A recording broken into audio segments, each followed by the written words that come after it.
of time that is. I accidentally clicked back. Boy, you're dropping the ball all day today. Let's do 20. I know. All right. Sync. Okay. Did that pick up on the recording? It did. It did. It super did. Who's dropping the ball now? That's okay. Well, all right. I say as I turn my phone to silent.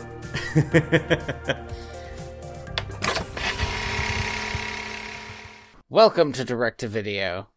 VHS? A podcast where we pair movies like fine wine. Andy. Yes. What year is it? It is the year 2020. And what season is it? Winter? I was going to say season 3, but I like where you're going. Kind of. I was really confused by that question. I was like... Swing and a miss. Yeah. Pointed toward the fences and I just hit myself in the face. Yeah, yes, it is season 3. Whatever that means for this show, it is what it is. Well, okay. We did the whole season 2 thing, which was fun. But I don't think that did mean anything for the show. It was more of just me being an ass, I think. Right. And like I said, it was fun. We did change the theme song, though. We did do that. And we, maybe that was the point where we switched up the DVD extras. Mm-hmm. I think the current DVD extras are much less annoying than the original ones, which were just like, we want something in the feed. But for season 3, we do want to change something in the like main show. We still don't know how this is going to go. But we're going to do it. But we're going to do it because we think it's going to be better in terms of like time management. Yeah. As two people who seem to be having less and less time on our hands. We are only going to be talking about one movie today. Next week, we will be talking about the sequel and the kind of like, I think there's a short movie that accompanies this that I just threw in there because it's like, what, 15 minutes? 5 minutes. Yeah, it's short. Whatever. Yeah. And I'm like, half of it is like credits probably. Mm-hmm. So that's what we're going to be doing there. And we're going to we're going to see if maybe divvying it up is better for us. I do want to try it like this because one of the things that you sometimes mention about the show, like a lot of our episodes are upwards of 2 hours or like 2.5 hours. And it can be hard to like get somebody on to a show where they're like, okay, so you want me to listen to the 2 hour and 46 minute Yu-Gi-Oh episode, huh? That one I do recommend they listen to all of it. But I mentioned that because I think we're at really top tier in that one. We're going to be making like a show, but if people want, they can divide it into 2 different shows, which is a show where we have 3 shows now, but in one show, which is pairing movies like fine wine, where we watch a good movie, watch the sequel, and then talk about how good one is versus how bad the other is, right? Sure. But if you don't want to listen to us talk about shitty sequels, you could just listen to the first part now. And then we're just a podcast that like talks about amazing movies. Or only listen to the second part and we're just angry people, mad at the world, crying out against the heavens. Why did you make this? That's what it's going to be like. So, let's get started. Tangled. 2010. This movie is 10 years old. Well, it will be this November, I think. This movie, more than any other Disney film, has a story behind it. And more than any other Disney film, it is hard to find anything about it. Tangled is the 12th most expensive movie ever produced in history. So numbers 1 through 11, just real quick, are Pirates of the Caribbean on Stranger Tides, Avengers Age of Ultron, Avengers Endgame, Avengers Infinity War, Pirates of the Caribbean at World's End, Justice League, Solo, A Star Wars Story, Star Wars The Rise of Skywalker, John Carter of Mars, Batman v Superman Dawn of Justice, Star Wars The Last Jedi, and then Tangled. Boy, I, one day, not today, would love to get into why the hell somebody sank so much money into John Carter of Mars. Disney, you mean. why Disney did that. They're the ones who did it. All of these movies are like flagship franchises, and they're all live action. Up until you get to Tangled. And Tangled is like the only completely animated movie until The Lion King 2019. Most of these movies are live action franchise films, right? And Tangled is kind of an outlier here where it is like a fully animated film, not hyper realistic, fully animated. which is something else that it has different on The Lion King, right? Mm-hmm. $260 million to make. It got a box office of $591.8 million. I think its opening weekend was something like 22 million. So the movie was a success. It wasn't the big success that Disney wanted it to be. Rapunzel is a movie that Walt Disney Animated Studios has been kicking around since the 40s. I think a big thing about this movie, and I want to just get this right here over the top before I say this. I love this movie, but now I'm going to say the thing I'm going to say. This movie has a bit of an identity crisis. I think both in its production and in the actual film itself, where it doesn't really know what it wants to be. On the one hand, it is a Disney princess movie, pioneered and for a long time headed by one of the greatest Disney animators of all time, Glenn Keane, who wanted to make a 2D animated Disney princess movie in the style of Beauty and the Beast and Snow White and Cinderella. Like, he wanted this movie to be an ode to those films. Like, and Glenn Keane animated Ariel. He animated Pocahontas. He he is like a huge name at Disney. And he was supposed to direct this movie, and he wanted it to be 2D. He fought for it, lost the fight, but pushed 3D animation in this movie in a lot of ways that when you watch it, like, I cannot believe this movie came out 10 years ago. It looks fucking amazing. It is one of the most beautiful movies I have seen, and I haven't seen this movie in like 9 years. And so, like, I'm blown away by it. But I do want to talk a bit more about the production of this movie, because this movie, like, again, was supposed to be this traditional Disney princess film until something big happened. Around the late 2000s, close to 2010, Disney formally acquired Pixar. And Ed Catmull and other people kind of came into Disney animation, and a lot of people from Disney animation moved over to Pixar. There was some like crossbreeding here, but specifically Ed Catmull, who was one of the co-founders of Pixar, really pushed this movie to get done. And they basically shut down the film's production until Catmull was completely in charge of Disney Animation Studios. So at this point, the film had been in production for almost 8 years, and now it's getting completely revamped from bottom to top. This movie is, in effect, the moment when Disney formally goes from 2D animation completely to 3D animation, and they never look back after this. Like, this is when the fight was lost, which I think is a shame. But I will say that around this time also, Glenn Keane had to step off of the director's role due to like personal health issues, but he stayed on as an animation supervisor. And I think it shows, because there's something in this movie that was, and I think we'll get into it as we talk about it, that the next big Disney princess movie, in my opinion, doesn't have when it comes to its animation and its style. In 2009 is when the casting was officially announced. Mandy Moore, a traditional singer-songwriter, who you might remember from our previous episode, Brother Bear 2. That's still fucking wild. I know! Mandy Moore was like a star when Brother Bear 2 came out. She was like a person. A huge person. Like a big name. Right? And also then she does actually get to be a real Disney princess later, which is also kind of crazy. Right? Oh, man. Brother Bear 2. Sorry, I need a moment. Okay, I'm good. And Zachary Levi was announced as a brand new character, Flynn Rider. I think this is Zachary Levi's like breakout role. Well, he was in Chuck. People liked him in Chuck. Well, yeah, but like I think there is a difference between like being TV famous and being in movies famous. Although he was in the Alvin and the Chipmunks movie before this, I don't think. Here's the thing, right? When I saw Alvin and the Chipmunks: The Squeakquel, which future episode. I know it's a future episode, but I had assumed that, like me, you had not seen it already. No, I was a big fan of Alvin and the Chipmunks as a kid. Okay, that's wild for anybody, like, under 40, but go on. Anyway, thanks. It is, though, right? I'm not the crazy one. They had all those direct-to-video movies, though. Did they? Like, Alvin and the Chipmunks Meet the Werewolf, which is the only one I watched. But I was a big fan of it. Tell me about Zachary Levi and Alvin and the Chipmunks, I guess. When he showed up in Alvin and the Chipmunks, I was like, oh, that's Chuck. Hey, look, that's Chuck.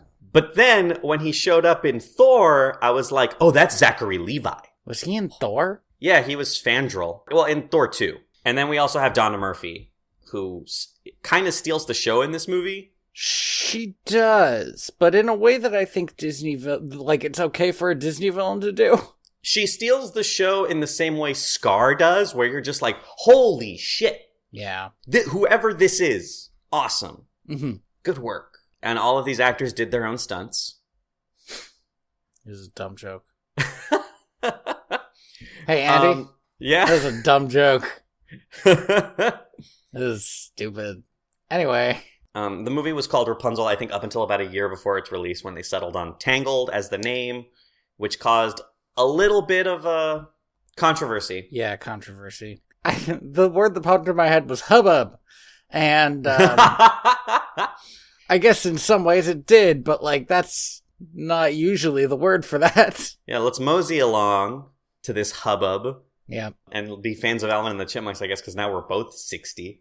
We'll get into the movie. Let's do it. It opens with Flynn narrating, and I'm immediately going to stop so we can talk a little bit about So I watched this on Disney Plus. Okay. And on Disney Plus they have these extras. Oh, okay. And there were 2 cut extras that were different openings. They eventually landed on Flynn narrating, but before it was supposed to be a storybook opening. You know, like Sleeping Beauty or Snow Jungle White. Book. No. I mean, yeah, but like, no. Well, the storybook opening wasn't exclusively a Disney Princess thing. Like, there's a certain period of Disney animation where they did that. Right, but like you said earlier, I think the point was that it's supposed to be like a throwback to the old princess movies, specifically. Yes. And I find it interesting, those, if you watch those openings, a couple of them spend a little bit more time with Rapunzel as a kid, which I kind of like, but like mostly I think having the more personal, this is Flynn Rider telling a story feels a lot better. I will also say though, I hate voiceover openings. If Zachary Levi wasn't talking at all, I would get what's happening here, but alright, like that's too much though. I understand that. Like just having this be silent is like too much. Mm-hmm. I think if I wanted him doing a voiceover intro like this, I would want a framing device at the beginning, like maybe it's like it show him like reading a book to like a bunch of orphans or something. Right. We do not get a reason because his voiceover comes back, and we don't get who he's telling the story to, mm-hmm. or like why he's telling it to us, that kind of thing. That's a solid point. It's interesting because we are introduced to him before anybody else, and the movie does do a thing where it zooms in on probably the only poster in all of the kingdom that got his likeness right. Right. So that we know who's talking to us without him saying it, mm-hmm. Which is like, oh, okay, I'm assuming that this is the guy who's talking. And we know what his name is now. Well, kind of. Well, we'll get to that. But we know what his nom de plume is, I guess. Yes. I hadn't seen this movie in a long time. I thought this mom was going to die. Oh, really? There are so many points in this movie because I had forgotten so much of it. Like, I remembered the big stuff, but like, the parents are such a non-entity in this movie. I legitimately was like, oh, this mom's gonna die because I don't remember her. No, she's only in 2 scenes and she does not get any lines. None of the parents do. They don't speak at all. It's baffling. Could you just imagine with me for a moment here, right? Is if at the very end of this movie, like John Goodman just says at the very end something like, was John Goodman alive? He's still alive now. Who am I thinking of? Who are you thinking of? Anyway, do go on. You know, like Sully from Monsters, Inc. What does John Goodman say? He just like the only speaking line he has is just like something like, I don't know, welcome home or whatever, something, right? Anything. I need these two to speak. They didn't get John Goodman for him. I forget who they got. We'll talk about that in the next episode, I guess. Yeah. Okay. Cool. I mean, as long as they get somebody. Well, because they are characters in the next movie. Yeah. Because it's about her now like living in the castle. The big thing in the opening of this movie is that the king of this kingdom is having a kid, but his wife in childbirth has gotten very sick. And so he told all of his soldiers, you need to go out and find some magic bullshit to save my wife. Okay, so I had actually only just seen this movie last month because I was watching it with my family. Something I noticed was that hundreds of years ago, the Sundrop formed, which is a magic flower, right? Formed from apparently a drop of sunlight that fell to the earth, okay? Yeah. Oh, right, I forgot about the magic stuff. And Mother Gothel is also there centuries ago. So Mother Gothel is very old. And also, this Sundrop must have been like part of the legend of this kingdom. That has to be why there's a flower on their flag. Yes. Like, stuff like that was stuff I was putting together. So, like, he's sending them to go after this magic bullshit, but it must be, like, established magic bullshit that, like, maybe somebody knows it's out there somewhere. Yeah. I find it akin to, like, King Arthur and the Holy Grail, right? Like, the Holy Grail is this, like, millennia old artifact and relic, and he's like, well, if you can find this magic flower, we know it will save my wife. So the soldiers go to look for it, but unfortunately it's under the care of a metal as fuck Mother Gothel. What a cool name. Oh, hey, this is important. Oh man, this is actually huge. During those other intros that they ended up cutting and not using, Mother Gothel could turn into like a bird or many birds, and Mother Gothel, in her current version, does not seem to have any personal magic herself. But it was always weird to me that she could climb into the princess's bedroom and just steal her. And before it was like, well, she is many birds. I do like this idea, though, because later on in the movie, we get this idea that she is like a fairy tale. She has a cloak that makes her look like the witch from Snow White, but from Snow White, yes, she has like that same traveling cloak. But instead of looking like an old warty witch, she looks like Donna Murphy. But also, at that point, she ages so quickly. Well, she's been cheating death for hundreds of years. Right, but like her hair is already turning white at that point. It seems like, this was again something I was trying to pay attention to, was like, how long does the song help her? And like she talks about being worried about being gone for 3 days. I bet you it's like less than a week, and she's like pretty rough around the edges, Well, I do think the magic, the way the magic works, and this is a little wishy-washy at the end, but I would have given her maybe a week, because it has to be quick, but it also has to be manageable because she does have to travel and have to get stuff. Yeah, she's always leaving. Rapunzel, we find out, is alone a lot, so. Well, and this is something that's interesting, right? Is like, by choosing this method of imprisonment, locking somebody in a tower, she has locked herself to a very specific geocentric location, right? Like, she can't travel more than 3 days in any direction. She has, but the other thing is they're not far from the kingdom. She must often go to the kingdom to like get stuff. I would think she would not want to risk it, or maybe she does like... I would think that too. I don't actually know what's up with her. I do get the sense that she has like some illusionist, like not magic, but like semi-magic, right? Like soft magic as opposed to like the hard magic of the flower. Yeah. On top of that, I was going to mention this later, but she's just very good at using people. Yes. Like not just Rapunzel. She's just, it seems like she can walk into almost any situation and manipulate people into being on her side. You would think then, instead of stealing a baby, you would just apply to be her nanny? Yeah, except she does get away with stealing that baby, so... She does get away with stealing the baby. I think Mother Gothel, like many supervillains, has a specific goal, but isn't future thinking, right? Like, what do I do after the goal has been achieved? Well, remember, she was... Okay, so this is important, because at the very beginning when we see the sun drop and the flower grow from it, she is there.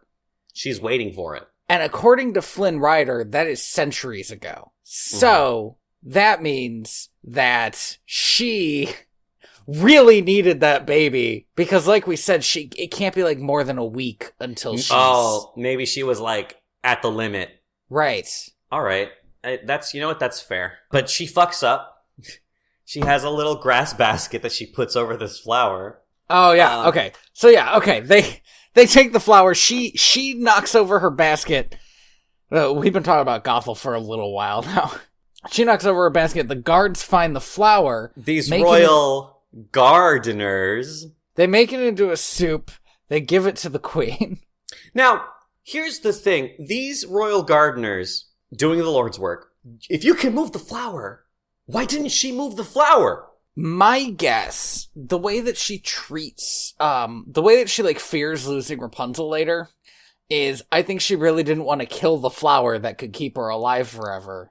I guess that's fair. It's one of those things where I feel like at some point you gotta take the risk. Well, and the guards were like, We don't know how to get magic out of this except to cook it and give it to somebody, so that's what we're doing. We're just gonna mash it up and make a little tortilla out of it. There you go, eat up. So yeah, the queen eats the flower, she gets healthy, the baby gets born with a full head of blonde hair. And the king, wisdom to his name, holds himself back. Let's not cut off her head yet. Maybe she didn't cheat on me. Maybe it was the magic flower. Let's not go... He stands there staring at the kid like, did I have a grandmother with blonde hair? Is there a recessive gene somewhere in here? Trying to figure it out. Do you think that, like, a royal vizier was like, it was the magic flower, dude?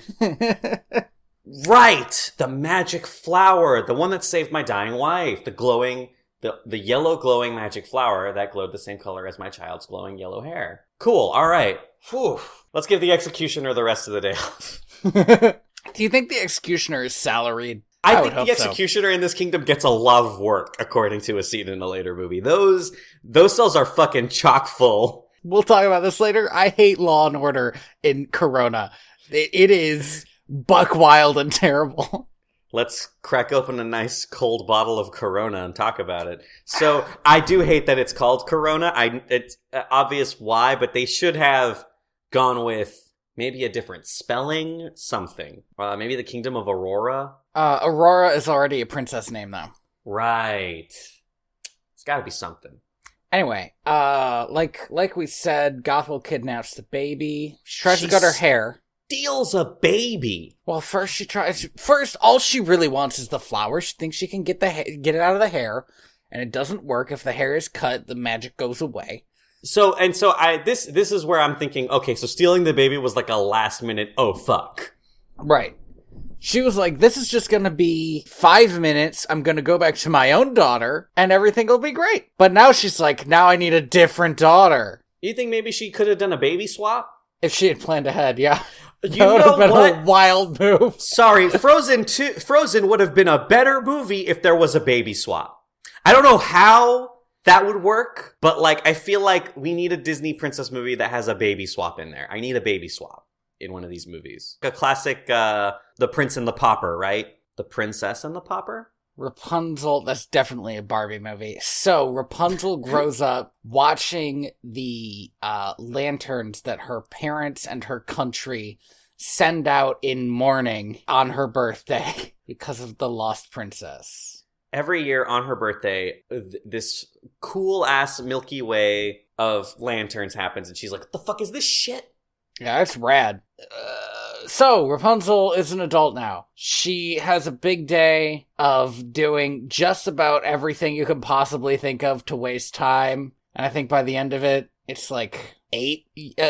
Because I almost called him Eugene, but I want to call him Flynn for the first half of the movie. Because Flynn mentions that it's a big day and it's only 8 o'clock. Yes. And that's when Gothel gets home. So, Rapunzel has a good song, but I don't know if there's anything really to say about this scene other than it happens. This opening one where it's just her and Pascal. I do think that this... Pascal's a chameleon. Pascal is a chameleon that acts a lot like a dog. Well, and a person, kind of. Yeah, well, one other way this is kind of a classic Disney movie is we got the animal companion in there. Does not talk, but might as well.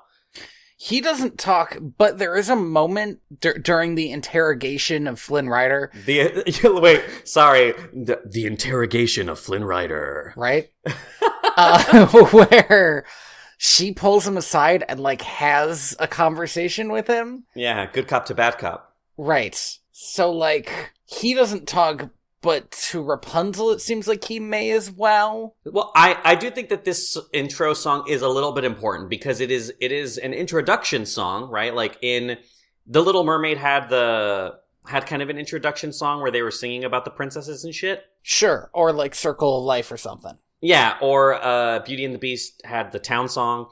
I think this introduction song is masquerading as a very, very subtle I Want song. Right. Because the entire song is her routine. And as the song goes on, it kind of tells you without saying it that she's tired of it. So here's a weird opinion I have about this movie that I think makes it that I think is the reason why maybe you like it more than I do, even though I also quite like this movie. Mm-hmm. I think the songs work very well with the animation. To the point where I think if you just listen to the songs, it loses something. Yeah. So, like, I think as a musical, this movie isn't that great. But, like, when she talks about how she's painting the walls, and you can see that every part of the wall is painted, and there's nothing else she can put up there, stuff like that's really good. But I also think that it adds to the strength of it as a movie. Like, it's a musical, but it's also a movie. Like, no, you're right. You're right. I think that the combination of music and visuals to make good storytelling is the strongest part of this movie. And also, I do think the songs are still very good. There's one song in particular in this movie that, like, it feels like Alan Menken is, like, channeling the spirit of Howard Ashman. It feels very classic for a Disney princess movie. I do want to point out that apparently Rapunzel's hair is 70 feet long. Assuming that she is 18 years old, that means her hair is growing almost 4 feet a year, which is 8 times the human hair growth rate. Yeah, well, it's magic. It glows when she sings. Which this website just told me when I typed in 70 feet divided by 18 years, as if they knew why I was doing it. Like... Oh, we know what you're talking about. Yeah, you're the Rapunzel question. So this is actually something I kind of wanted to get into. Is her hair. Yeah, we don't need to spend too much time on it. But, like, besides the healing qualities of it, her hair seems to grow very rapidly. And while you can cut it, it seems very difficult to break. Yes, because it's if resilient. You dangled a human person off of your head, you would at least get a few hairs off of there. But she doesn't seem to be like, you know when you comb your head and you just lose some, right? Yeah. That doesn't seem to happen to Rapunzel. No, she brushes the shit out of that hair too. Here's something that I want to talk about now that we're talking about the hair, which is this hair was hand animated. And the reason that this is important is because A, they had to control 150,000 individual hairs. Which is fucking wild as a number. But here's the thing is they were going to simulate it. They were going to simulate it and they decided to hand animate it as a mass because Glenn Keane said, no, we need to treat this as a character unto its own in order to have it move in a way that feels realistic. And this is it where I think this movie has an advantage over a movie like Frozen. Frozen had amazing snow physics, but it was all simulated. They could have artistically used the snow in a way that they could have in like 101 Dalmatians, right? That scene where they're going through the snow and it's kind of building up in this really cool way. They don't do that in Frozen because it's all simulated snow. Because they wanted it to look as realistic as possible.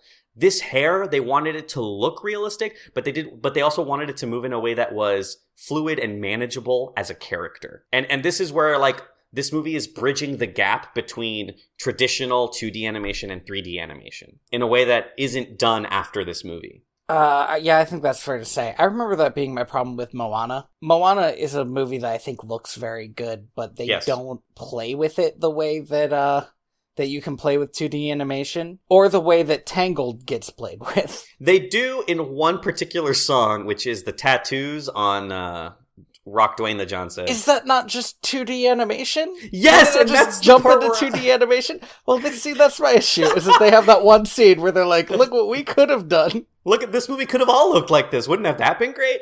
I don't think 3D animation is bad, but I do think it's just, we gotta get more into the Spider-Verse 3D animation where they're pushing that shit. God, that movie is gorgeous. Okay. But I also will say, right, Glenn Keane can talk about this shit because Glenn Keane animated the hair for Ariel, underwater, floating, for Pocahontas, in the wind, underwater, for Beast, who's all fur, for Tarzan, who had all the dreadlocks. Like, this motherfucker has the right to talk about animating hair. So he did. And they did do a lot with this hair. Yeah, the hair is like it's the major plot point of the movie, so I'm glad that they gave it its due diligence. That paper mache mask that she made is a creepypasta.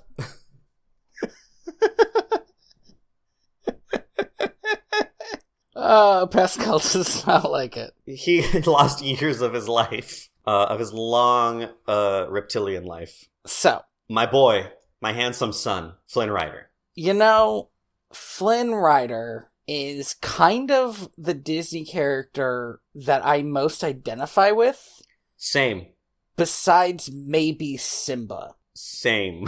And the reason is, Flynn Rider reacts exactly how I would react to suddenly being in a Disney movie. He's like walking around like, the world doesn't work like this, and then the world starts to work like that, and he's like, what the hell? I want to emphasize that I haven't seen this movie in like 9 years, but there is a moment in this movie where I made a joke that I wrote down and I was really proud of, and then he made it two scenes later, and I was like, son of a bitch! I thought I was so clever. So, Flynn Rider, along with the Stabbington brothers, are climbing all over the castle. They are all very good at this acrobatics, the acrobatic part of thievery.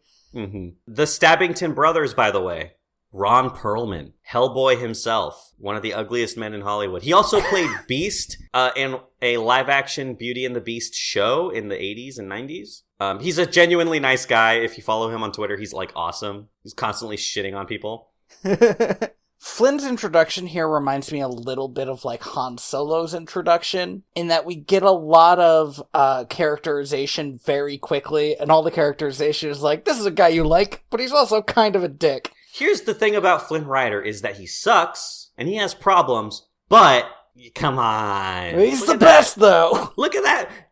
And here's the thing is, I think in 2010, there's a much different reaction to guy stealing a crown than today, because less than a month ago, one of the biggest jewelry heists in history happened, and I was head over heels that it happened in my lifetime. I was like, awesome! I wasn't alive for the last one.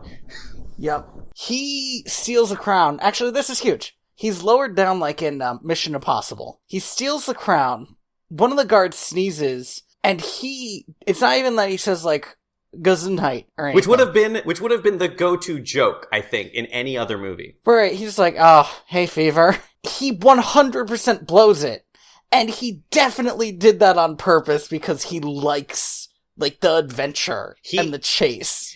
Well, that's the thing, right? Flynn Rider, I think, is, like Han Solo, more complex than the movie lets on, because this is his best life, is the thrill of being an adventurer. That's interesting, because he, like, claims his dream is to just have enough money to go buy an island and then do nothing.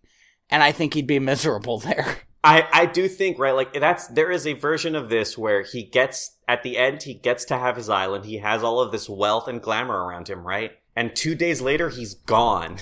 Right. And he's a vagabond again, he's wearing his poor man's clothes, and he's like, nah, man, I fucking love stealing shit, though. He is very much just Robin Hood. But instead of stealing from the rich and giving to the poor, he steals from the rich and gives, I wouldn't even say to himself, because he kind of fails at stealing. He kind of does not keep anything he steals this entire movie, which is in itself kind of fascinating. I think he likes to steal. I think he likes to steal because then he gets to tell stories about what a good thief he is. Yeah. And you know, the stories always ended with, so what happened to the treasure? Funny thing about that. Princess beat me up and stole it. A horse ate it. I met my wife. We have an interlude between this kind of chase sequence out of the castle with Mother Gothel's villain song. Mother Gothel is kind of perfect. I remember the first time I watched this movie. I was like, I am going to hate Mother Gothel because I don't believe that somebody could raise a kid for 18 years and still be like, oh, I'm a supervillain, right? Yeah. And I watched it and I was like, I know this person. And her demeanor goes from like adoring to abusing like that, like so quick, where she like, one of the first things she does is Rapunzel pulls her up from the bottom of the tower with her hair. And she says, oh, I can't believe you do that every day. And Rapunzel says, oh, it's nothing. She's like, then why did it take so long? Yes. And it's like, whoa! That's not just like one joke that didn't land. This is what she does all the time, is like constantly belittle her daughter. It's frustrating. It's one of those things where it's done so well that there are some people who I have cautioned upon watching this movie because I know people whose parents are like this. or who were in a relationship that was toxic and emotionally abusive in this way. And a warning is needed, because I do love this movie, but it needs to be talked about, that the reason Mother Gothel is such a great villain is that I think everyone has met a parent or a person dating someone who acts this way. And it sucks, but the movie does it so fucking well. Like, her song, Mother Knows Best, is like gaslighting the song. Yes. It's just like, and it's also just a good song. And the visuals that go with it are great. The Villains I Want song has to be, it shows like, in, you know, classic Disney fashion, shows that what the villain wants is the opposite of what the hero wants, right? Simba wants to be king, Scar wants to be king. And in this, like, Rapunzel wants to see the world, and Mother Gothel wants to keep her isolated. And it shows in Rapunzel's song, through the visuals, all the paintings that she does are all the things that she wants to see. But when Mother Gothel starts singing, the first thing she does is turn off all the light so that she can't see that stuff, so that she can only see Mother Gothel. That's fucking good visual storytelling. It's very good. So, Flynn Rider. Oh, also, I just wanted to mention, you don't get much more condescending than gaslighting somebody into thinking lanterns are stars.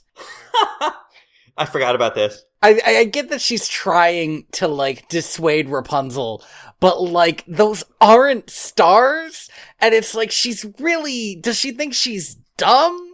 Well, or does she hope she'll just drop it if she says it enough times?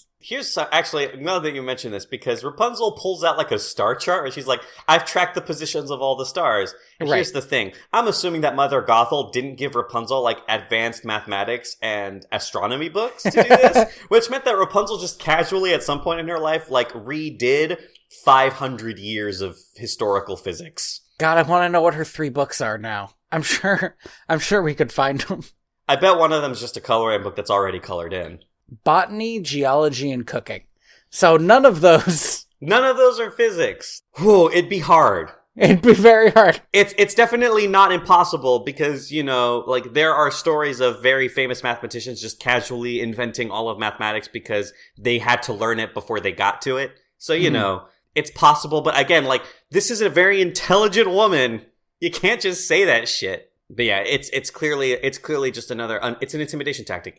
We're not talking about this. So Flynn Rider now here's the thing, guys. If you're doing a heist, you have one of 2 options. Split the loot evenly or kill everyone else. There is no in between. You either are Joker or you're George Clooney. Because if you don't kill them and you don't give them the money, they're going to kill you. I know that you're jumping ahead to the moment where Eugene betrays them, but I want to mention the moment where it's first pointed out that nobody can get Eugene's nose right.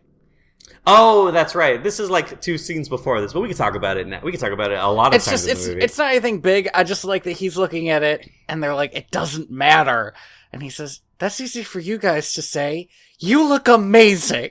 They nailed it with you guys. Yeah. I do think it's a great bit.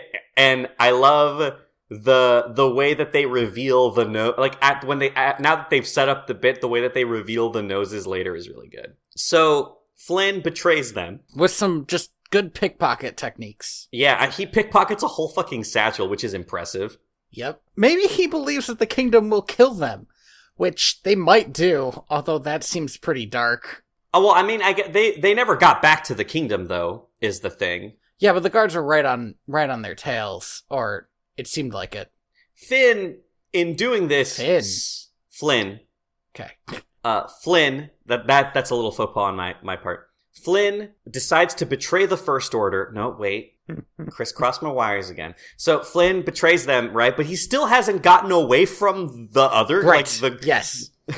The guards are still chasing him. You don't want to betray everybody while the guards are still on your tail. That's not the time. Ideally, you want to do it at the castle. At the castle would be good, but in the hideout if you need to have a sudden, like bloodbath situation.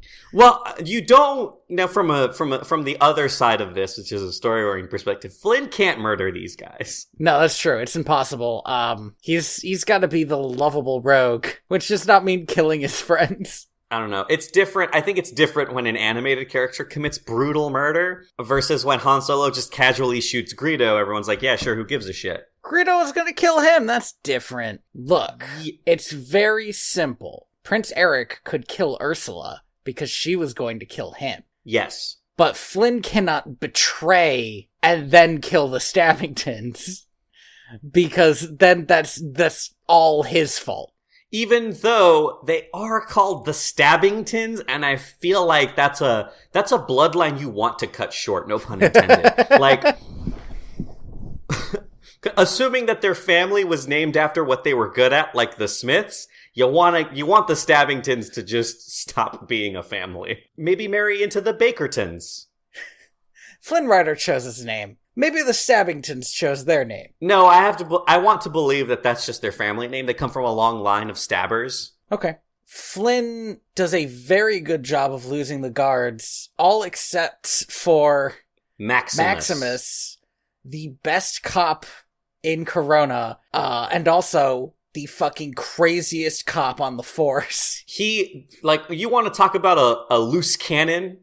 You want to talk about a fucking lethal weapon? This horse that acts like a dog is probably the most dangerous adversary any of these characters will ever face. He's a psychopath, man.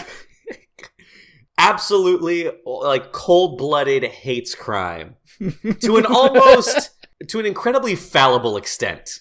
Yes. I mean, here's what Flynn has done. He has stolen a crown. And look, I know that you want to get that crown back.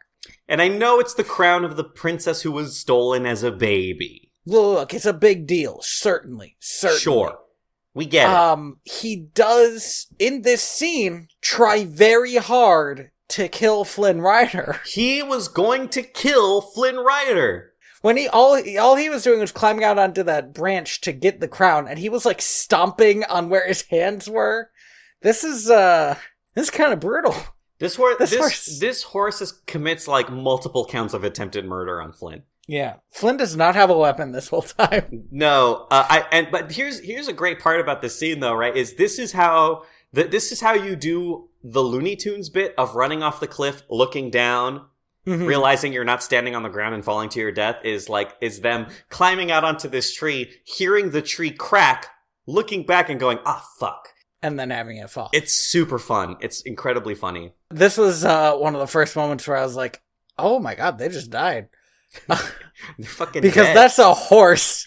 Max sort of chases Flynn into this, or I guess Flynn discovers this little cove while Max is looking for him. And, there's this tower. There's a crazy horse chasing him, so he climbs into the tower. I will say that in this scene is filmed the same way like a Jason movie is filmed, where a teenager is hiding in like a cupboard and Jason's fucking skulking around, but Jason is a horse.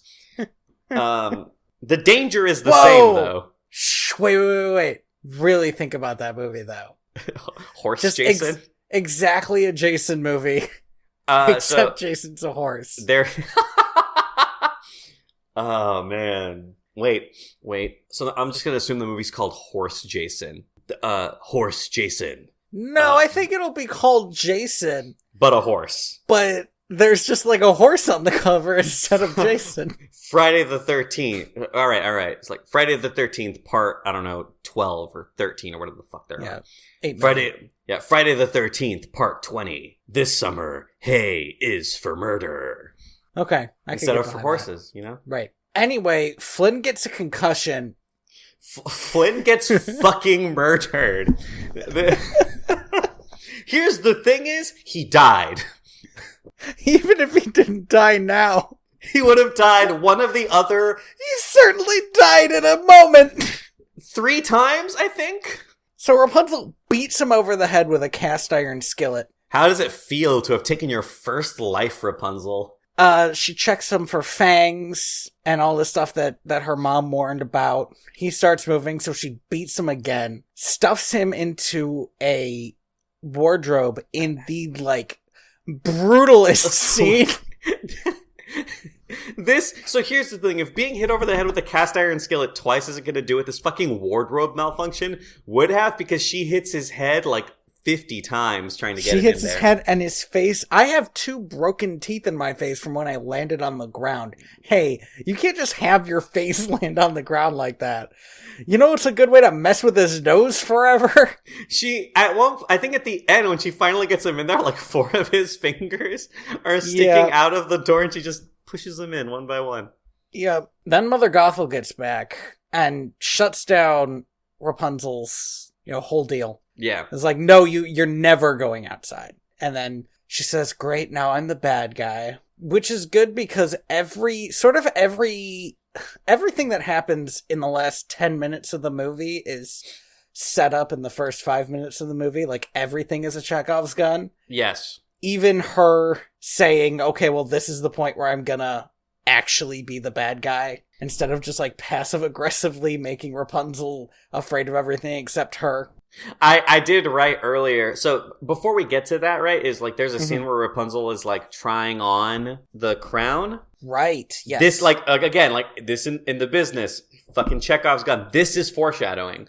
And I do think that the line, great, now I'm the bad guy, is a thing that people, actual like abusers say, right? Well, although to be fair, I think that's something that non-abusive parents also say. Yes. But yes, you're right. But also, I think, like, it's an amazing fourth wall breaking thing where it's a way of telling maybe younger people in the audience, this is the bad guy. Oh, this is the bad guy. Because I think until now, like, the Stabbingtons, clearly bad guys. But, like, this is the movie way of being like, all right, listen, this person is a bad guy too. And as the movie goes on, they really start pushing that home. Here's another great example of fucking visual storytelling. Any other movie would have just had like a super big fight scene where one character's like, you're never going outside. And the other character's like, but I want to go outside. And they go, well, then don't. And they leave. And the other character's like, but like sitting in the corner by themselves. And they're like, I'm going to go outside. I don't care what they say. Right. In this, we have this, I wouldn't even call it an argument because it's not an argument. It's a frankly heartbreaking assertiveness from Mother Gothel.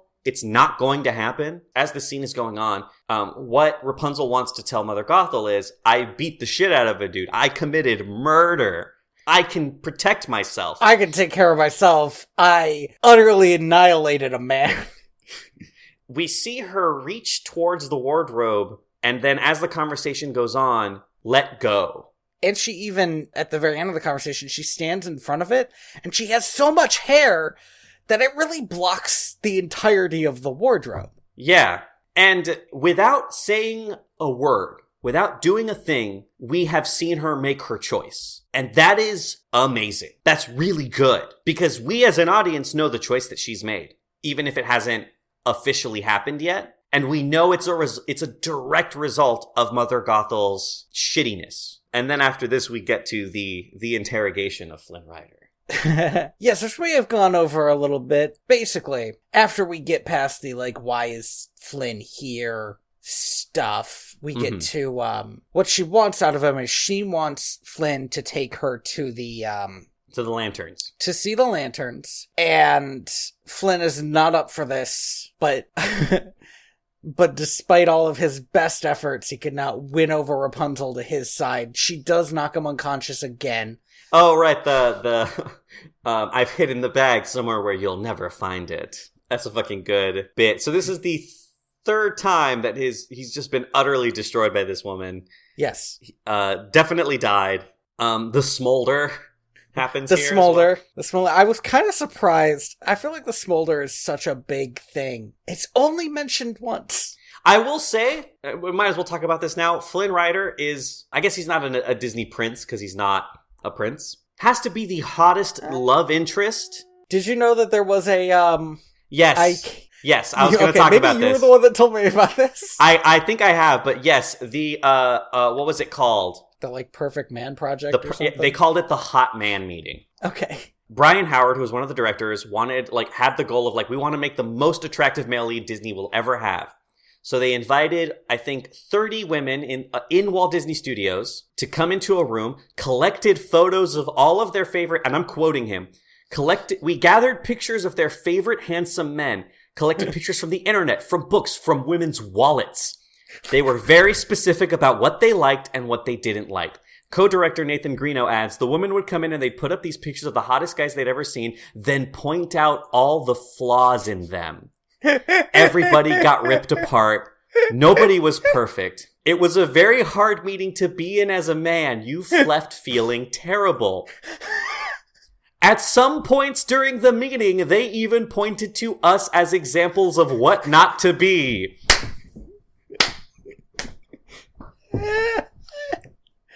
Oh, man. We created the ultimate man.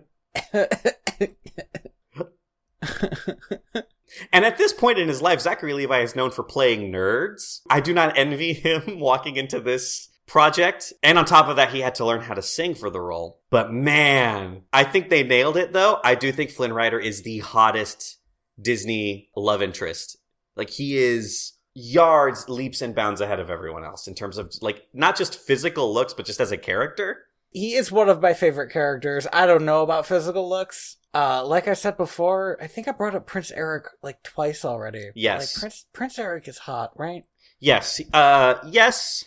In a way that, like, I'm trying to remember other love interests from the time, and they're not, or like male love interests, actually. Do you know who's not hot? Is Prince Adam, the beast retransformed. He's like the most boring looking dude. Well, it's kind of hard, right? Because you spend the whole movie falling in love with this big ass furry. That when he turns into a dude, your reaction isn't, oh, this is the animal I fell in love with. It's, who's the fuck is this guy?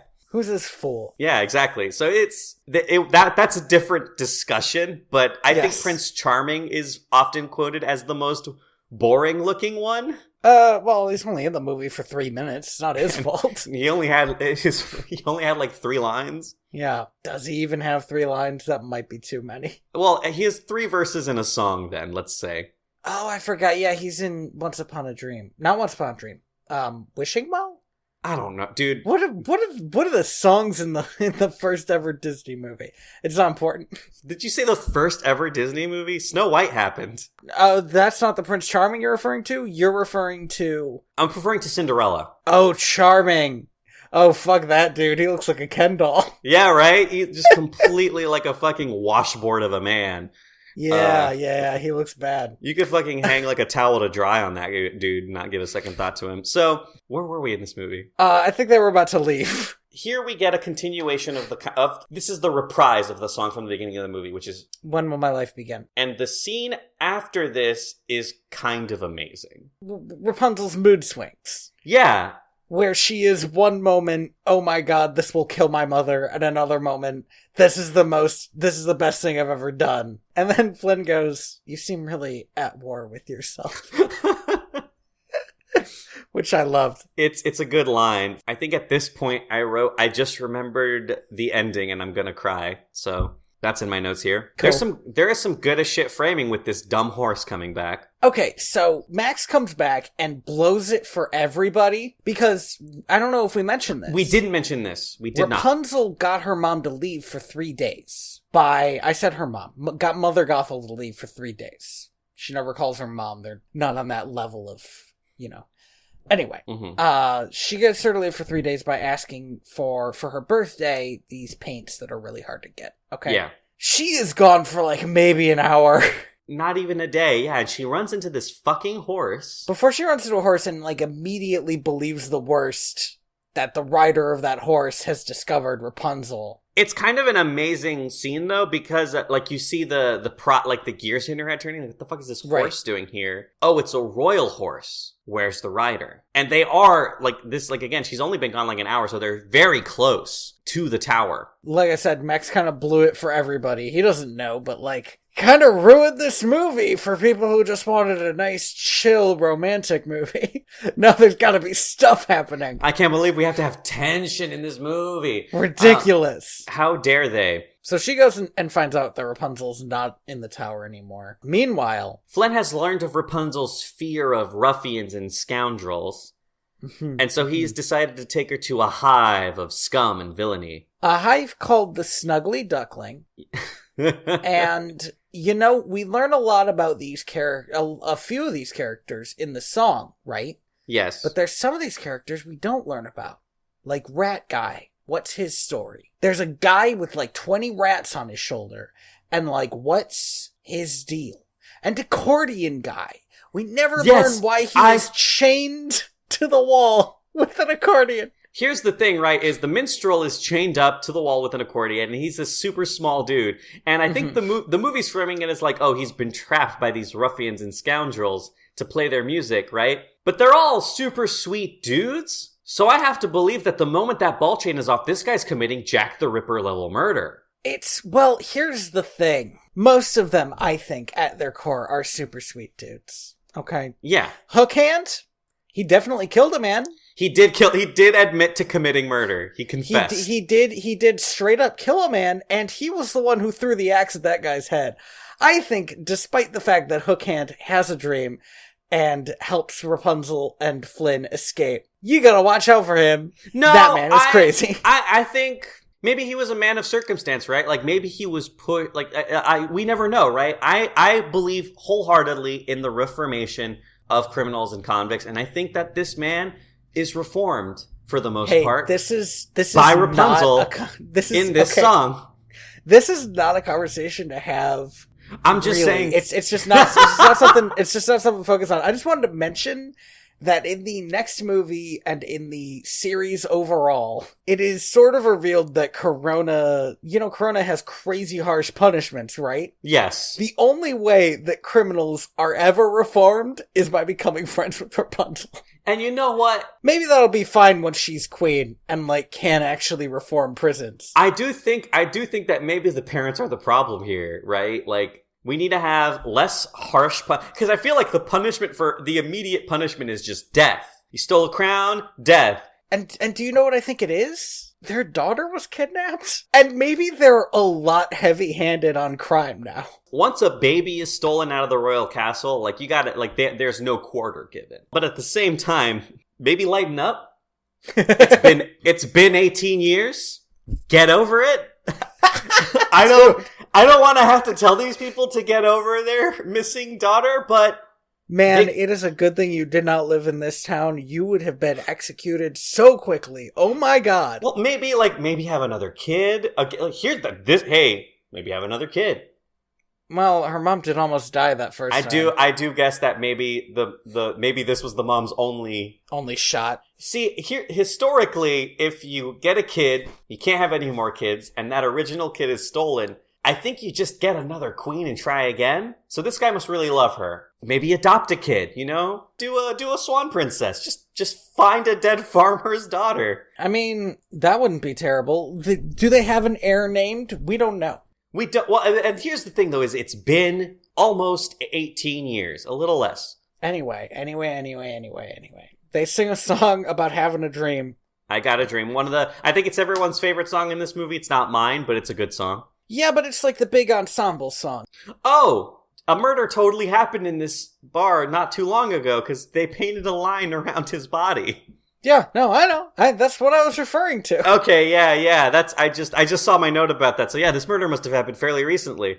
Yeah, the hook-handed guy goes, when he talks about being violent, he literally points at it like, yep, this is what happens. Now, before this big song sequence happens, they notice that they find out he's the dude on these wanted posters. So the song starts because Rapunzel's like, didn't all of you have a dream? And the song starts. And right. Before all this happens, they did send a dude to get the guards.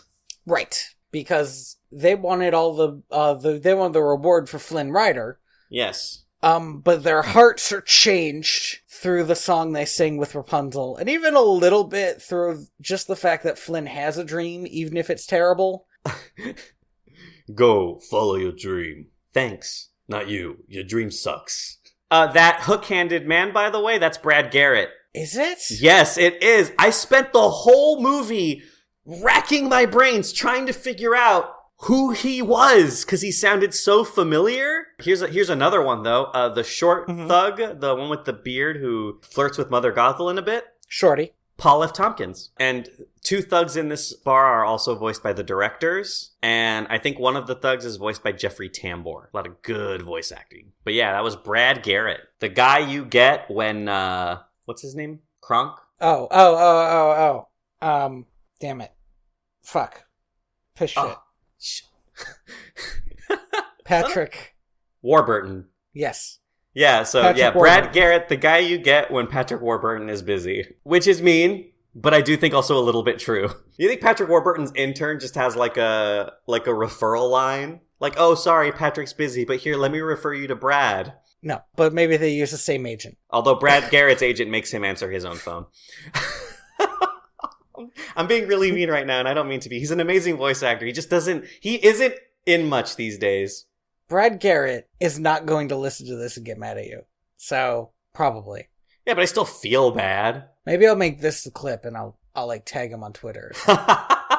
Anyway, they get out of there through a secret tunnel. I kind of wonder what that's used for. Smuggling. Well, but is it an escape tunnel because they're all criminals and sometimes they need to book it? Or is it used, for like getting rum in? And if so, like, is there an alcohol thing in Corona? What's the deal? It doesn't matter. Is there an alcohol thing in Corona? I mean, is there, what do you call it? Prohibition. Yeah, is there like a prohibition thing? Whatever. It's not important. Maybe there used to be? There is a discussion in this tunnel, in this secret tunnel, where Rapunzel gives a little bit of a hair tuck, which is code for time to flirt in the secret tunnel. And then the craziest thing happens. You mean when Max walks in and finds a secret tunnel, or when the Stabbingtons just like kick the shit out of a guard? I mean, both of those are crazy, yes, but let's keep going because we're going to get to the real crazy thing in a bit. So they're being chased through this secret tunnel by the guards. They get out to the other side and oh no, there's a cliff and like a dam is being built, I guess. Kind of a bad place to build a secret tunnel. Well, maybe the tunnel was already there. Maybe it used to go under the river and now there's a dam? And I guess they mined it out. Yeah, I would love to sort of know the background of this dam because it doesn't seem permanent. Finished. Right. It seems like it should be better maintained because, spoiler, they break this fucking dam. Oh, they break the shit out of this dam. But before that happens, we get the craziest thing that happens in this movie, which is a horse wielding a sword. I mean, just before that, Flynn does beat the crap out of a bunch of guards with the frying pan, and it's awesome. It is awesome. And then Flynn has the exact same reaction to a horse wielding a sword as, again, I think I would. I definitely would. Which is like, this is the craziest day of my life. Here's the thing about horses is if you've ever been around a horse, nice creatures, generally very calm. Mm-hmm. But when a horse gets pissed, it's scary as fuck. You're talking about like around a ton of muscle. Almost pure muscle pushing around. You get away from that shit. So if a horse came at me under normal circumstances, I'd be booking it. I'd be fucking out of there. There'd be an Andy-shaped cloud where I was. If he was wielding a sword, I'd just accept my fate. But not Flynn, though. He's made of sterner stuff. He never says die. He does lose the frying pan. He does lose the frying pan. But Rapunzel saves him with her magic hair, and then they get trapped because the dam breaks. We have a little bit of a Prometheus situation here. Everyone, the guards and the Stabbingtons are washed away by the dam water, but they're trapped in a underground cave and they can't escape because they can't see. Side note. From this point on, I will be referring in my notes to Flynn Rider as Eugene Fitzherbert. How I refer to him as Flynn anyway. In my head, I will also refer to him as just Eugene, because Eugene Fitzherbert is so long to write, and Flynn is very short, and I'm typing these out in real time. On my phone. I've gotten used to thinking of him as Eugene. No, for sure. He's definitely a Eugene once you learn that his name is Eugene. I made the effort to keep writing Flynn in the first half of the movie, and I was like, God, I get to finally stop. So you had the opposite effect. I do think Eugene is a little too long, and just the way that phone keyboards work made it really hard to type out notes.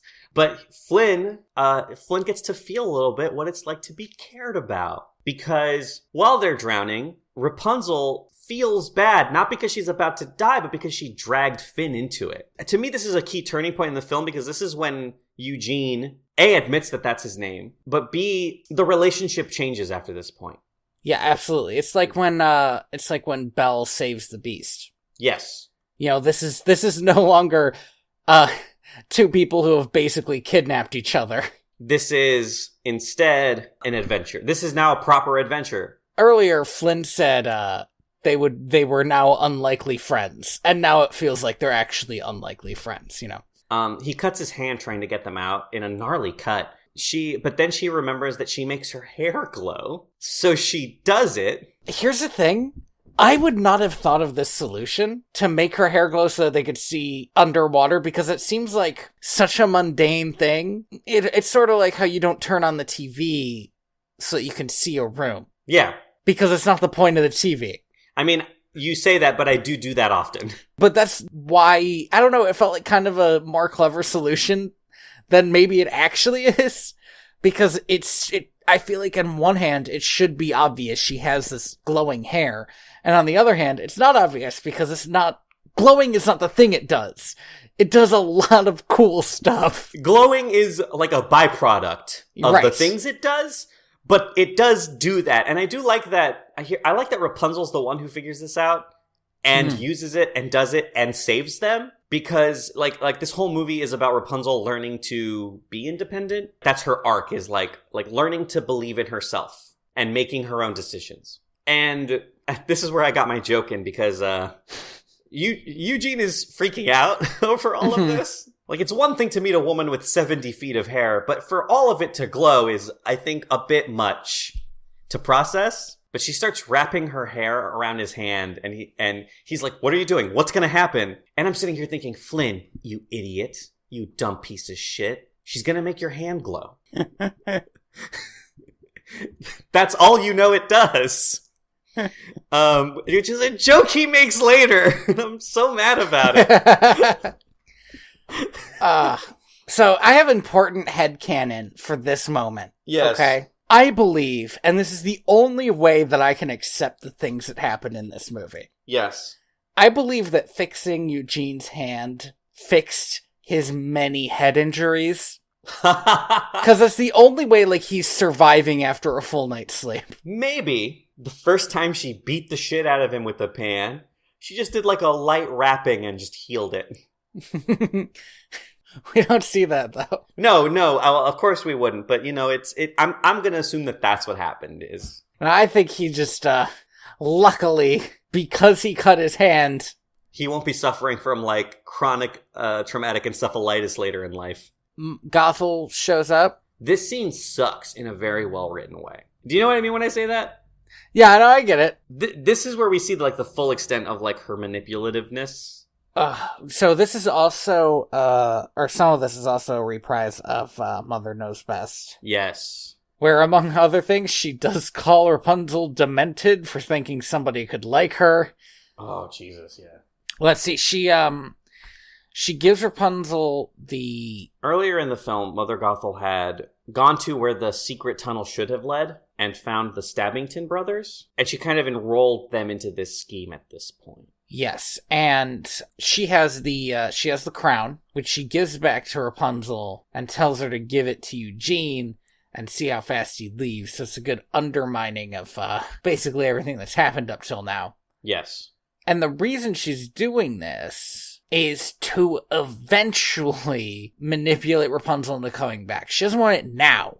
She wants to place the seed of doubt. Well, and that's the key, right? Is she can't outright say Eugene is a bad person. She can't outright say that all of this will end in failure. She has to prove it. Mm-hmm. And before she can do that, she has to fracture this relationship. The relationship that so far has been built very much on trust. Introducing this element of doubt not only paints Flynn in a bad light, but also had the possibility, the movie doesn't do this, but had the possibility of Rapunzel lying to Flynn about it. But it all does premise a little bit on Flynn being not a good person. Right, because I think there's still that doubt in the viewer's mind.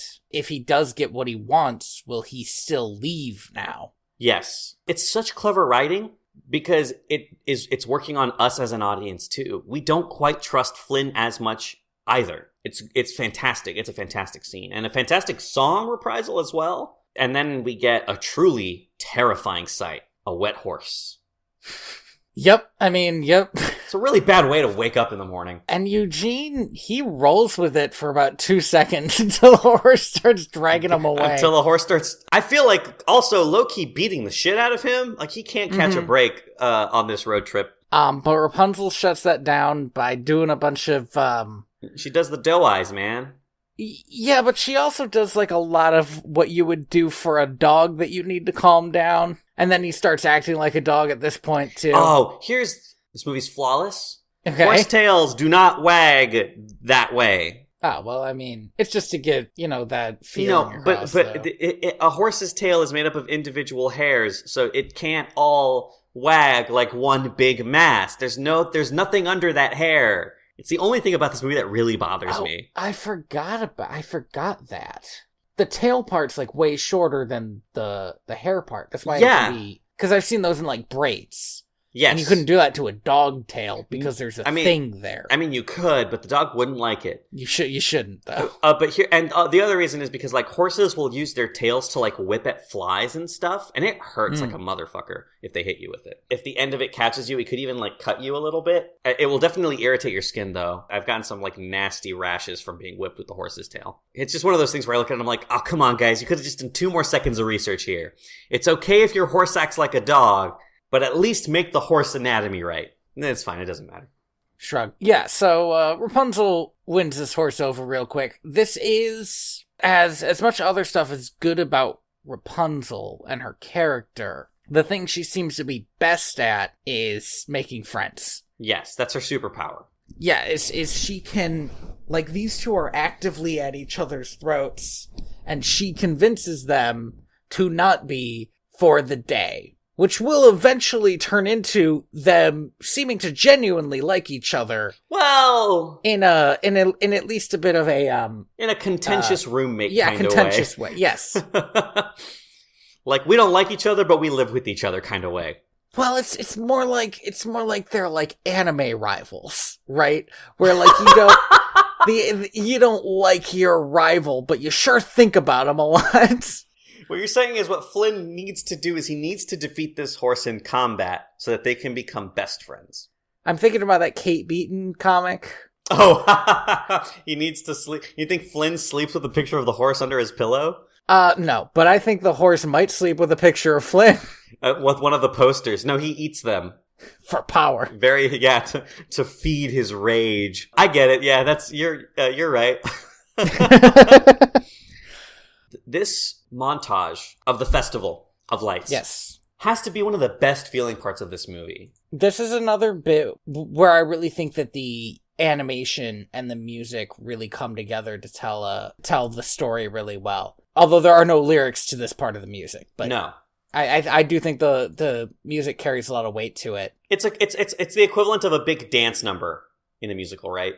Right, except this dance number, it's cut between a bunch of other stuff that they did. It doesn't all, like, lead up to it. Because they're going around, and Flynn is genuinely giving Rapunzel the entire experience of being at one of these festivals. Mm-hmm. He's guiding her. He's like, in certain cases, literally, she's guiding him by the hand. But, he's encouraging her to, like do this, do that. And on the other hand, she's encouraging him to join her in having fun. I'm trying to think of all the stuff we see them doing, but there's like, a lot. There's a dance and there's getting snacks, and she, of course, gets her hair braided, so it's not always dragging behind her. She paints the symbol of the kingdom on the ground, like in like this painting thing that everyone's doing. Yes, but then there's even a scene where they're just like at a library, and like, yes, that's kind of fascinating to me. Like that's one of their stops. I mean, it makes sense. She's only seen 3 books, right? Yeah.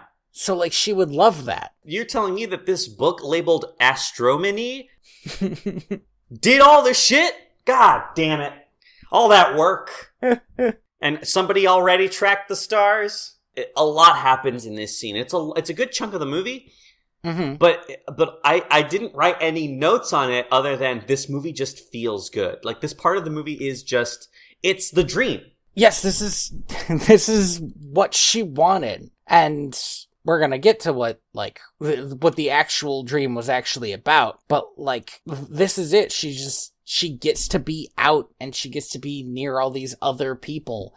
And she also does get to do stuff like show off her art, and that she can dance, And also, she and Eugene have, they fall in love. Have a romantic moment. This is where that shift happens, right? From people who don't trust each other to unlikely friends to more. And that would be, like, I think at the very end where it all culminates. Because the dance scene is like a, I can't remember the name for it because it's not an American thing. This is like a type of dance.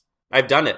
Well, whatever, kind of like a square dance, I guess. Yes, it's, oh god, I should know what it's called, because I've done this dance. Right, but it's not a square dance, because square dance would be the American version. It's like a polka, but it's like a community polka. It's one of those dances where you trade partners. And they only end up together at the end, and then there's that moment where you're like, okay, at this moment, they're in love. Yes. And then we get to them on the boat. Yes, they're on a boat, and the Festival of Lights is finally happening. And there's a really good dialogue here where Rapunzel's kind of talking about her big worry, which is that, like, what happens next? Because I do think this is a thing that people have in their lives where it's like, you're working towards this big thing. Right, and once you get that thing... Often people find an emptiness because they never planned after it. I think this happens to a lot of people who graduate high school. Woof. And I get it, and it's one of those things where it's like, well, you don't worry about it. You just have to find something else to work towards now. Mm-hmm. Like, there is an endless world out there for you to have dreams. Little ones or big ones. Like, once you've done it, that doesn't mean you have to stop. It doesn't mean that there isn't anything more to work towards. And it's nice. It's a nice little message to have. But that's what that's basically what Eugene says. He says, the great thing about having a dream is that now you get to go have another one. And I think it's interesting that this is coming from Eugene because he never achieves his dream because it changes. He changes tracks at this point and he realizes, like, I found a better dream to believe in. So the fact that he's the one who says it is interesting. So the Festival of Lights happens. Gorgeous scene. Like, holy shit. If you watch the end credits, this movie has like 500 lighting effects animators.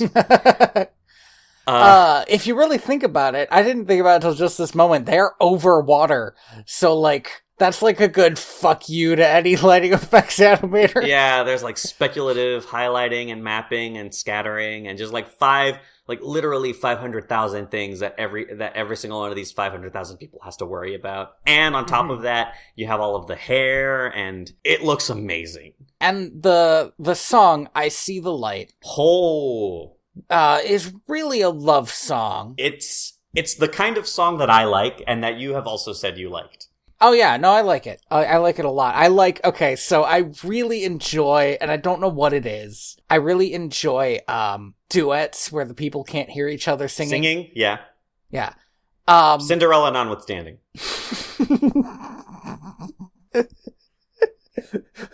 I was so stupid at that movie. Why didn't he ask her name? Anyway, the sort of simpleness of the metaphor of singing a song that says, I see the light, while they're literally watching a bunch of lights, is great to me. Yes. And on top of that, again, what it is a love song, because what they're really seeing is each other in a new light. It is one of those things where it starts off as Rapunzel's love song, and then when she locks eyes with Flynn, we get to hear his internal love song. Mm-hmm. And so now it's like we get the back and forth, which is really nice, and then they start singing out loud, and that's when my heart breaks. Mm-hmm. Mostly because I remembered the ending of the movie, but also just because it's such a fucking beautiful moment. Disney princess movies have a problem, I think, where sometimes they forget to show us people falling in love. That's a little fair. It has to happen within like half an hour, right? Because it's got to be like after the main crux of the issue. But also because it happens at first sight or whatever the fuck, right? Like, right, often. And I'm sure that's a thing that happens to people, but I mean, to play devil's advocate a little, I would also say that the Disney Renaissance was kind of built on a bunch of movies that didn't have that. So, like, the first movie in the Disney Renaissance was Little Mermaid. Yes. Which has, like, there's one of my favorite songs about, like, starting to fall in love with somebody is Kiss the Girl, which is, like, you don't know where this is going, really, but you, like, want to test it out because you think you like her and she might like you, stuff like that. I have a question, though. Yeah.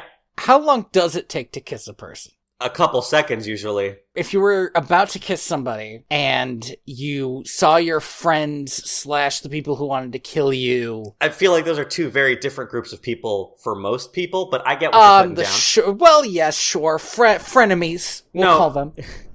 Melagoths in the Elven tongue. All I'm saying is, Eugene should have finished the kiss before going to see the stabbing. No, I like the restraint here. I understand the restraint. From a screenwriting perspective, I mean. Okay, yes. From a screenwriting perspective, it would not make sense to... You're right. But on the other hand, Rapunzel is so unsure in the moment that he goes away that I feel like if he finished the kiss, she wouldn't have been. No, okay, like, if we're gonna talk about how Flynn is being a dumb idiot, yes, of course. yes, he should have kissed her. But let's think about what Flynn's going through in this moment. He's about to kiss this girl, and then out of the corner of his eye... By the way, you keep on calling him Flynn, and usually it's fine, but at this point... Fine, Eugene. I feel like Flynn, quote unquote, would finish kissing a girl, and Eugene is being a dumb idiot. Well, here's the thing, right? Is Eugene is a fucking nerd who yes, Eugene's a nerd who acts like Han Solo because he read about him in a book, but he's not Han Solo. He's Eugene. Okay, he's still kind of Han Solo. Yes, okay, he's still kind of Han Solo. Eugene later does. And before, he kicks a lot of ass. No, okay, here's what I'll say about Eugene, right? Han Solo has fucked before Star Wars happened. You don't know Eugene's life? I refuse to believe that Eugene has ever touched a girl's hand before he met Rapunzel. Okay, well, I mean, canonically he did. I don't want to get into it. God damn it. There's this great line in one of the episodes where they talk about how he stole the Baron's stallion, and then later it's revealed that Stallion is the name of his daughter. Oh no! The point is, Eugene fucks. Eugene fucks. Okay, fine. I didn't know. Well, now that you've destroyed the first half of my argument, let's get to the second half of the argument, which is that, like, if it were me, and out of the corner of my eye I saw two Ron Perlmans who I knew wanted to kill me, take the boat in the other direction, I'd be like, well, I can't row faster than they can because they're two big buff dudes. They probably got rowing down. But B, I don't want to get this girl caught up. They did rowing at Harvard. Yeah, I don't want to get like the twins in The Social Network. I just remembered that would have been a good fun bit. Anyway, I'd be like, listen, I don't want to get this girl involved with the Stabbington brothers, so let's go smooth things over now, and then just come back and explain myself. Hey, listen, just want to let you know, these two guys wanted to kill me, and I didn't want them to kill you, so I smoothed things over, and not gonna lie, seeing them kind of ruined the mood a little bit, so let's go have a dinner maybe and find it again. Okay, I like your idea that there just needs to be a little bit more communication. I don't like the Stabbingtons killed my boner. I don't think it was a boner. But listen, man, I don't know. Like, I don't want to kiss a girl in front of my parents. I definitely don't want to kiss a girl in front of two dudes who want to kill me. Nah, it kind of seems like a badass move, though, right? No, okay, but listen. But the reality is that I'm just kissing, and I've already seen them. They know I've seen them. We made eye contact, and and yeah, now if you kiss her, now it's really weird. And I'm not gonna keep my eyes open, but I have to keep my eyes open because they're right there. Because what if you close your eyes? But you can't keep your eyes open when you're kissing somebody because it's weird. Yeah, but they won't know because they probably think the same thing. Who won't know? The person you're kissing. Yeah, but the brothers know. Like, is this motherfucker keeping his eyes open while he's kissing her? Wait a second, is he looking at us while he's kissing her? We gotta leave. We gotta go. This is weird. This is way worse than I thought it was going to be. Is he looking at me or you, or both of us? What does this mean? Should we go over there now while they're kissing, or wait? Oh, he's coming to us. Is he gonna kiss us? It's a lot, right? Just take things one. Yes. You gotta divvy up the workload here, and unfortunately, kissing has to take a back seat for this one. I'm gonna get a lot of flack for this opinion, probably. So, props to Gothel. She is a very, very competent abuser. Yes. I guess. Props to being a competent abuser? I'm just saying, if you're gonna be good at something, be good at something. Because, like I said before, she does not only use Rapunzel, but she uses the Stabbingtons to the point where they apparently trust her enough that she can knock them both out before they can do anything. Mm-hmm. And then she and Rapunzel can run off. And yes, what she has used everyone around her to make Rapunzel feel helpless so that she has to go home with her. I will say, unlike Scar, she doesn't forget herself in front of the people she's tricked. She makes sure they're out of the way. She's never hoists herself by her own petard.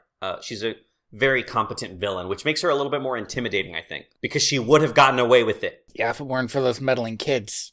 And their dog. And their chameleon? Horse? Yes, you could definitely make that spin-off. Max is Scooby-Doo in that. Mm-hmm.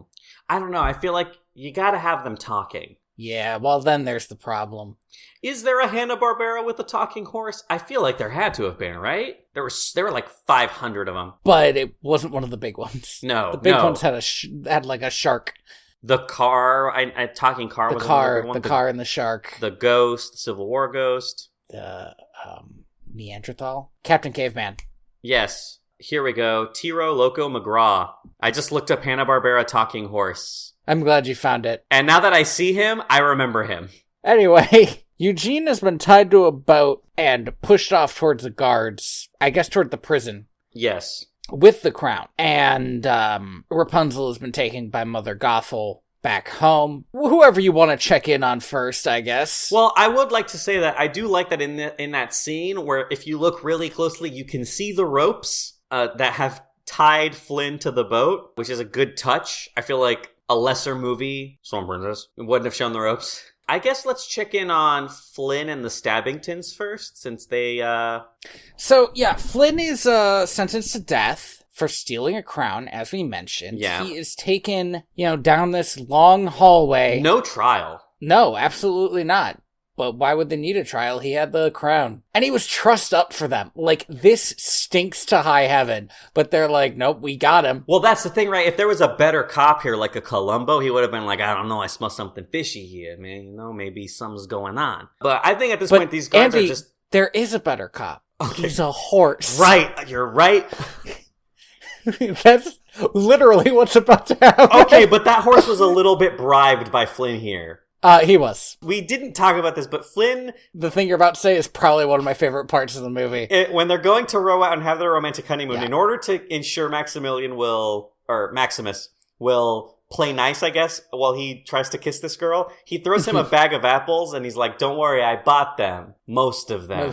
And now this horse has the philosophical quandary of, did I just eat a stolen apple? See, that's why I think it's like a rivalry now. Because that's like a kind of mean prank you pull on somebody you like and kind of hate. Mm-hmm.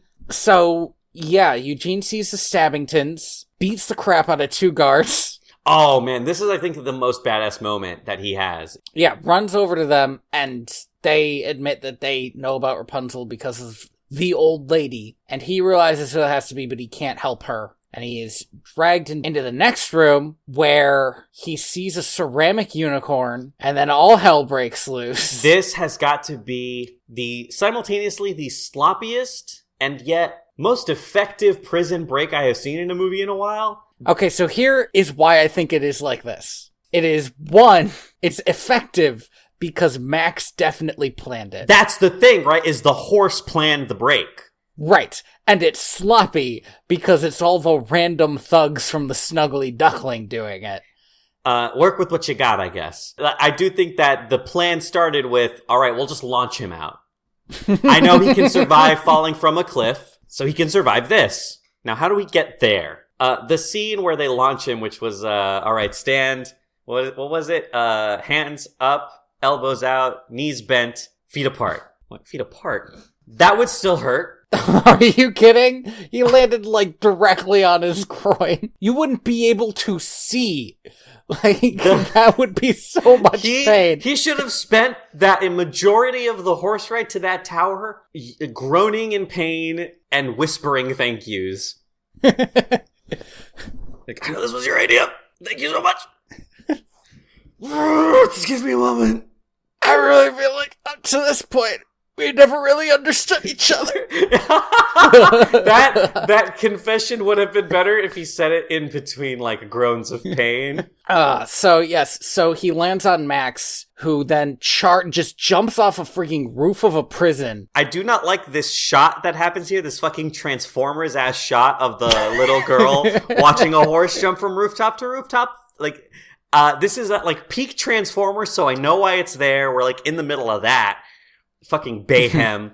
Didn't need it in this movie. I'm really mad that it's there. I think this is the only thing in the movie that actually does bother me. I don't hate it. I mean, do. It's fine. Okay. I do hate it. You're allowed to hate it. It reminds me that Michael Bay exists, like, as a director and as a person. So they're off to the races, getting to the tower. Meanwhile, back at the ranch. This scene opens with Mother Gothel having unwound all of Rapunzel's hair. Yeah. And she says it never happened. And then she goes to make dinner. Rapunzel has a little keepsake of that flag that they bought. Yeah, that Flynn got her. And she is looking at it, and she's looking at her paintings, and she realizes that she has painted the symbol of the kingdom over and over again in her own paintings. Like, she has been subliminally messaging herself her whole life. Right. Also, the painting that is on her ceiling is of a baby being flown away by a bunch of birds, which until I mention it right now, like, I realized as I was watching it that it was a baby being stolen, but as I say it right now, I realize that, as I said earlier, Mother Gothel used to be able to turn into birds in an earlier version. Oh, so that...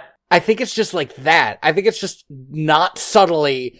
I was kidnapped, and I don't really remember it, but I kind of remember it. Yeah, and even if Mother Gothel can't turn into birds in this, it still, I think, works as a symbolic, like, I remember this. And this is a good scene, I think. I was actually just reading about something very similar happening to a real person, which makes it a better scene for me. Although, a very bleak thing to have happened to a real person. Yes. I think I also read something recently of a woman who just found out that, like, she had been stolen as a baby. Yeah. Although that story is significantly sadder. So she confronts her mother. The line that she has here, she admits that she knows everything. That she's figured it out, and that she's leaving. And Mother Gothel tries to do the thing that she's been doing for the whole movie, which is, like, you know, like, overpower her. And she had this thing in this scene and in earlier parts of the movie where she tells Rapunzel that she hates it when she does the mumbly thing and she just talks and talks and talks. Right. And here Rapunzel says, I know who I am. And Mother Gothel says, what? And she says, did I mumble, mother? Which has the same energy as, did I stutter, bitch? Like, like, you really feel a lot in that line delivery, and it's so good. So this is, like, finally, she's not only standing up to Mother Gothel, but she's breaking free of her. And then it's at this point where Mother Gothel says the thing that she said way earlier, you want me to be the bad guy, I'll be the bad guy. Man, a lot happens in this final scene once... Oh, by the way, this is important. Max needed to save Eugene to get to Rapunzel because Max did not know where Rapunzel was. Yes. I knew all that, but when I was watching it with my cousin, she was like, why didn't the horse just save her? And I was like, why didn't the horse just save her? And I was like, oh yeah, only Eugene knows about the tower. Nobody else does. He didn't tell anybody, which I find kind of interesting.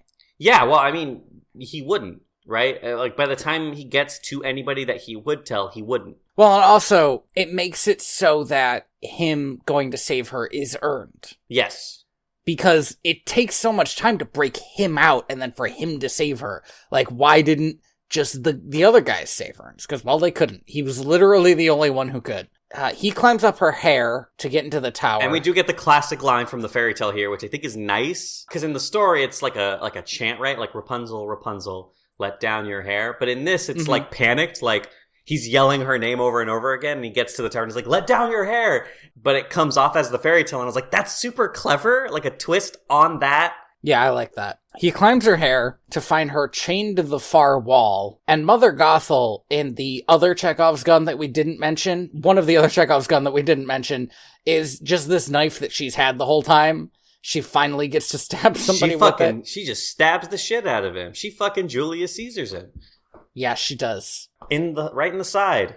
For a movie that has, for the most part, leaned towards the Looney Tunes side of comedy, this fucker sure gets stabbed and starts dying. This guy gets stabbed and is dying, and it's like, whoa, this is a fucking movie, guys. So Rapunzel says, if you let me save him, I'll go with you, like, quietly. But if you let him die, I will fight you forever. Mm-hmm. Well, she says it the other way, right? Which is okay, fine. Which I think the order does matter here because I think the order does matter because she says she will always fight her unless she gets to do this one thing. And hey, let's go back to the other Chekhov's gun that I brought up, which is the mirror. The mirror that she looks into when she gets the realization of who she is, which is the stolen princess, right?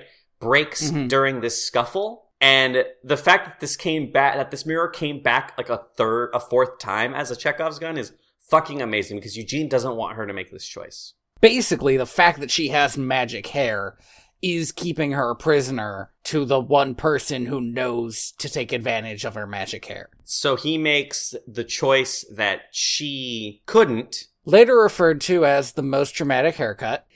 She cuts the weight of her past off of her, quite literally and also metaphorically. He pulls this shard of glass through her hair, and she comes out of it with like a pretty nice bob, which good for her. Very 90s. She looks like she just walked out of the coffee shop from Friends. It looks nice. Gothel immediately starts aging extremely rapidly. She, like, 3, maybe 4 seconds after this, she turns into Darth Sidious. Mm-hmm. And she's like gathering up all the hair and screaming no. And then Pascal trips her and she falls out a window, but Pascal does not kill her because she is dead way before she hit that ground. Pascal was ready to commit murder.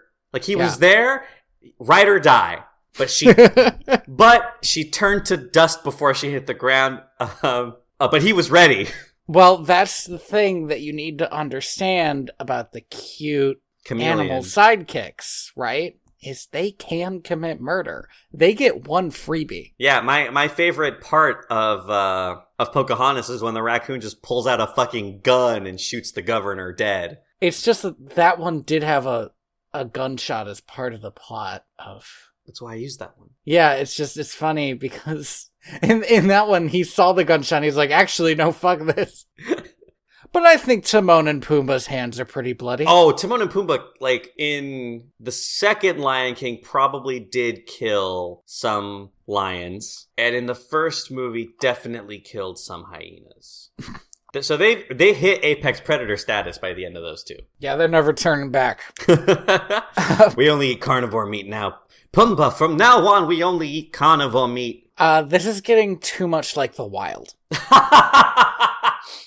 Eugene is dying. Yeah, Flynn fucking dies. And Eugene also dies with him. The kind of thing that happens in this scenario. But I will say, though, and this is like at this point, I'm tearing up. I don't cry. A tear does not fall until... Because Rapunzel, before Eugene cuts her hair off, starts singing the song that she needs to sing in order for her hair to work. But she doesn't finish it when he cuts her hair off, right? As he dies, she says to him, "Bring back what once was mine." And that song line in that moment is a lot. And the movie does this thing that I think is mean, that Beauty and the Beast did, which is cutting into his face with the teardrop, and then cutting away like, nope, you thought, bitch. He's dead. But then they cut back in again and the tear starts glowing and they're like, oh, you thought twice. I vividly did not remember the ending of this movie. I remembered this part, which was Eugene dying. I didn't remember whether or not they walked it back. I was like, okay, but does he come back? I don't know anything about the show, but I don't remember seeing him in any of the stills. So I'm really struggling here. Did they fucking kill off Eugene?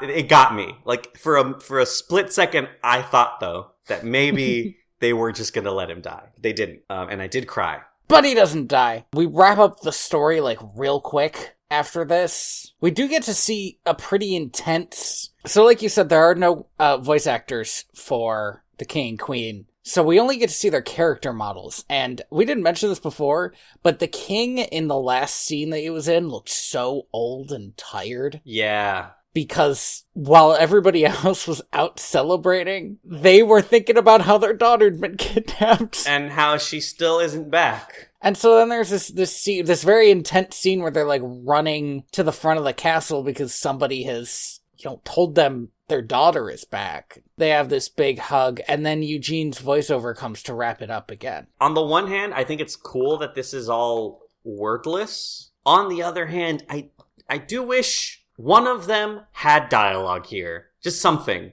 Before we get to the wordlessness of it. But yeah, we wrap up the story. He talks about how, eventually she became the queen of Corona. All of the thugs realized their dreams. The thugs who he does not refer to by name, even though we know their names from the song. Which, I don't know, I can't decide if I really like or really don't like. Well, I don't think he was paying attention until about the end of it.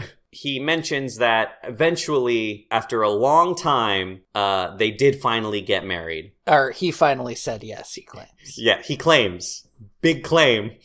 Citation needed for this claim. And then I think that's it. Yes, that's we get credits here, and the credits are pretty good. They're all right. The art style is kind of awesome. It's interesting because it's so wildly different. Not only from this, but also they end up doing 2D animation for the show. And it's not at all that art style either. This is just something that's kind of unseen in the rest of this world they made.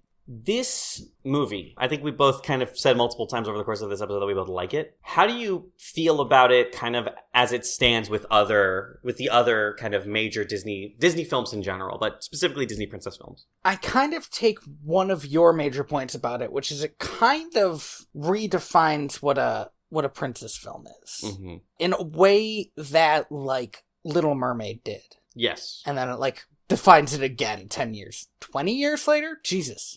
Yes, 20 years later, where, Little Mermaid did a lot to, give Ariel her own characterization besides just a princess, mm-hmm. and focus a little bit more on the love story so that there was, something there instead of just, and then the prince shows up. Yeah. Similarly, even though Tangled has a love story, Rapunzel's story is not a story about falling in love. No. She just kind of happens to fall in love during it. It's one of those things, right, where falling in love was something that it was a result, but it wasn't the goal. And I think that's nice. The other thing is, and I don't think I quite share your opinion that, this is, way better than Frozen or anything, but damn, does it look good. Yes, this movie looks fucking amazing. Corona as a place, all the, green and especially the tower looks great, and, everything looks fantastic. It looks like a fucking painting. It looks like a Rococo painting, if you've ever heard of that. It has such, bright, vibrant colors associated with it. And the depth to a lot of the scenes, a lot of the shots reminded me a lot of Bambi, with more sunlight. The sun's a big part of this movie, so every scene has, a good, sunlit something. I think a big part of why this movie holds up is because there's clearly an aesthetic that they're going for. It feels very much like a French painting, though, for most of the movie. So maybe that's what they went with, as a reference. But thank you for listening to Direct to Video. VHS? VHS? I have been your host, Tony Robusto. And I have been your host, Andy Reyes. You can find me on Twitter at TheaterBats and at my website at inspiredbytrueevents.org. And you can find me on Twitter at royalty_Valens. I post a lot more now than I used to, so I'm getting back into the swing of things. Yeah, it's awesome. I don't remember what he posted. It could be terrible. Mostly jokes about PowerPoints. Hilarious. Jokes, in heavy quotations. But we would also like to thank Lee Rosevere for his song, Planet E, off of the album Trappist 1. And you can find more direct-to-video stuff at direct2.video. Mm-hmm. I don't know if we mentioned it in the last episode, but it got a redesign. Yep. And it looks, I don't know, I just think it looks better. It's easier to find stuff. Yeah, you can definitely navigate it better. Yeah, remember to give us, if you have a ratings system on your podcatcher or you're using iTunes, give us a 5-star review if you liked us. And if you didn't like us, give us a 5-star review and tell us why you didn't like us in the review, and maybe we'll actually read it. Yeah, that's actually the only way to give any negative feedback, is to exclusively give positive feedback. Don't look into it. Mm-hmm. So next time we're just going to watch Tangled Before Ever After, right? Yeah, we're going to watch, that's going to be the complement to this Tangled episode. Ever After, which came out in 2017 but takes place after, so. I'm the ghost of John Smith. And look out, that's where I died. They didn't see that! Alright.